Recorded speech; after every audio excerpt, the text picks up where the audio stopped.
Harus dicopot, ambil alih panitia desa itu. Ya, kita harus memanggil panitia desa dan kita mengecek lagi tahapan-tahapan yang sudah dilaksanakan. Tentunya berdasarkan bukti-bukti yang ada. Ya. Dan setelah itu baru kita bisa mengambil keputusan. Supaya apa? Mohon maaf. Supaya kita melaksanakan segala sesuatu sesuai dengan aturan yang berlaku. Jangan sampai nanti kita cepat-cepat mengambil keputusan tanpa melihat tahapan-tahapan yang sudah dilakukan oleh panitia desa, sehingga pada akhirnya kita menyalahi aturan yang berlaku, kita nanti disalahkan. Sementara dimiliki oleh pemerintah daerah.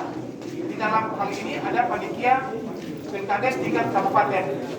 Yang dilibatkan adalah Forkopimda dan instansi teknis. Ya, untuk itu terkait dengan berkas ya, berkas yang nanti mau diusulkan atau mau disampaikan, secara aturan pemerintah kabupaten tidak bisa menerima berkas itu. Harus disampaikan ke panitia di desa. Kalau begitu panggil panitia tingkat desa. Baru kemudian kita melihat, kita berproses ya, supaya jangan kita salah. Sebab kalau nanti pada saat ini kami panitia kabupaten terima, sudah selesai lah sudah. Kita sudah membuat satu kesalahan yang bertentangan dengan aturan yang berlaku. Ya. Jadi mungkin itu yang dapat kami sampaikan. Kami sangat menghargai saudara semua sudah datang dari jauh-jauh ke Siak. Ini juga untuk kepentingan kita bersama. Ini di tengah-tengah Bapak Ibu, karena beta tahu ini beta masyarakat Waisala datang dengan hati yang baik.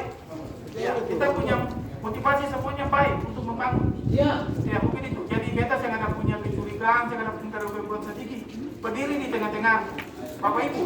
Beta harap juga ketemu semua pemahaman yang sama. Ketemu semua dengan pikiran yang jernih, dengan pikiran yang positif, memberikan masukan-masukan untuk kepentingan bersama. Terima kasih sudah nonton. Jangan lupa like, subscribe, dan share ya.